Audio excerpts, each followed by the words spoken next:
ஓம் சாந்தி. K Surajbhai அவர்களின் தாரணை வகுப்பு டிசம்பர் 29, 2024.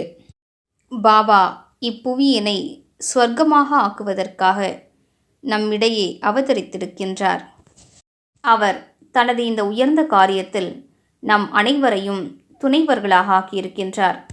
உலகையே இயக்குபவர் தனது உயர்ந்த காரியத்திற்காக நம்மை தகுதி வாய்ந்தவராக நினைத்தது நமது பரம சௌபாகியமாகும்.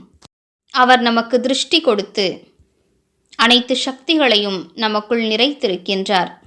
செல்லுங்கள் குழந்தைகளே, அவதாரங்களாகி இவ்வுலகிற்கு நன்மை செய்யுங்கள் என்கின்றார். நாம் இந்த உலகிற்கு செய்தி அளிக்க வேண்டும், சத்திய ஞானத்தை வழங்க வேண்டும். உங்களது பரம தந்தை உங்களை சந்திப்பதற்காக, உங்களுக்கு சத்திய ஞானத்தை வழங்குவதற்காக, உங்களை பரிசுத்தமாக ஆக்குவதற்காக வந்துவிட்டார். அவர் உங்களுக்காக சொர்க்கத்தின் பரிசை கொண்டு வந்திருக்கிறார். வாருங்கள் தேவகுலத்தின் ஆத்மாக்களே, வாருங்கள் என்று நாம் இறை செய்தியினை அனைவருக்கும் கொண்டு சேர்ப்பிக்க வேண்டும். அனுதினமும் அதிகாலை வேளையில் தந்தையோடு உத்தியோகத்தை இணைத்து சுயமரியாதையில் நிலைத்திருந்து தேவகுலத்தின் ஆத்மாக்களுக்கு அழைப்பு விடுப்போம். ஏனென்றால் நாம் பூர்வீகமான ஆத்மாக்களாவோம். நமது அழைப்பின் பேரில் தேவகுலத்தின் மீதமிருக்கும் ஆத்மாக்களுக்கு பிரபுவை சந்திப்பதற்கான ஈர்ப்பு ஏற்படும். அவர்கள் தமது அனைத்தையும் விட்டுவிட்டு சத்திய ஞானத்தை கேட்பதற்கு ஓடி வருவார்கள். ஏனென்றால் அவர்களுக்குள் தூய்மைத்தன்மையின் சம்ஸ்காரம் இருக்கிறது.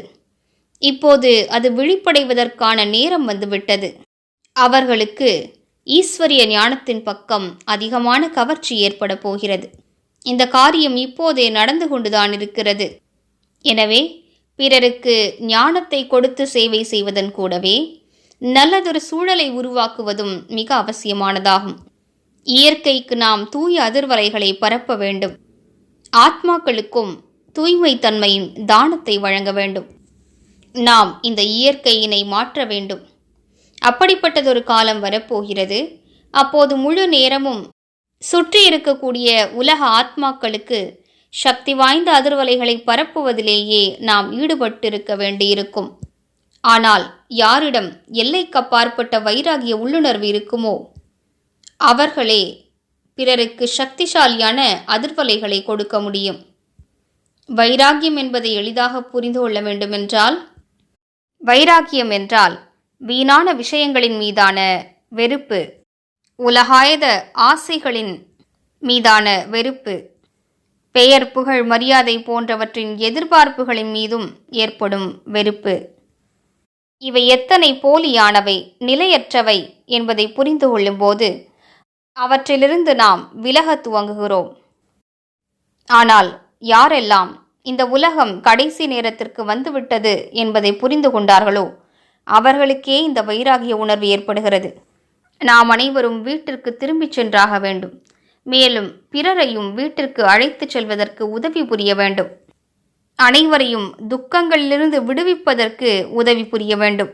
ஏனென்றால் இந்த உலகம் முழுவதும் கூக்குரல் கேட்கப் போகின்றது. நாம் அப்படிப்பட்டதொரு விஷயத்தை கற்பனை கூட செய்ய முடியாது. இந்த பூமியை காலி செய்துவிட்டு அனைத்து ஆத்மாக்களும் வீட்டிற்கு சென்றாக வேண்டும். இறுதி நேரத்தில் தர்மராஜரின் அவசர கால சட்டம் பிறப்பிக்கப்படும்.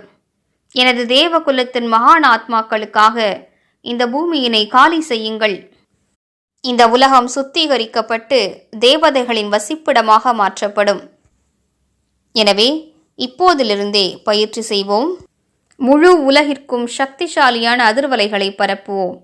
அனைவரையும் எப்போதும் ஆத்மாக்களாக காண்போம். அதற்காக தன்னைத்தான் தூய்மை தன்மையினால், அனைத்து பொக்கிஷங்களால், யோக சக்தியினால் நிரப்பிக் கொள்ள வேண்டியிருக்கும். யாரிடம் மிகுந்த சக்திகள் இருக்குமோ அவர்கள்தான் பிறருக்கு கொடுக்க முடியும். அவர்களால் தான் நல்ல அதிர்வலைகளை பரவச் செய்து பிறரது துக்கங்களை போக்க முடியும். அனைவரையும் முக்திதாமத்திற்கு அனுப்ப முடியும். பீடிக்கப்பட்ட ஆத்மாக்களுக்கு பலம் வழங்க முடியும். எனவே இன்று முழு நாளும் பயிற்சி செய்வோம். நான் தூய்மை சக்தியின் சூரியனாவேன். என்னிடமிருந்து நாலாபுறங்களிலும் தூய்மை சக்தியின் அதிர்வலைகள் பரவிக்கொண்டிருக்கின்றன. நான் யாரை ஆத்மாவாக பார்த்தாலும் தூய ஒளிக்கிரணங்கள் அவர்களுக்கு பரவுகின்றன. இடையிடையே பரந்தாமத்தில் தூய்மை கடலான பரம தந்தை வீற்றிருக்கின்றார். அவரது தூய கிரணங்களை சுயத்திற்குள் கிரகித்துக் கொள்கின்றேன். அவ்வப்போது நான் பரந்தாமத்திற்கு சென்று தந்தையின் சக்தியை எடுத்துக்கொள்கிறேன். அவ்வப்போது இங்கிருந்தபடியே பரந்தாமத்திலிருந்து தந்தை பொழியும் சக்தியினை கிரகித்துக் கொள்கின்றேன். இவ்வாறு இன்று முழு நாளும் பயிற்சி செய்வோம். மேலும் நமது யோகத்தினை சகாஷ் கொடுக்கக்கூடிய சேவையாக மாற்றிவிடுவோம். ஓம் சாந்தி.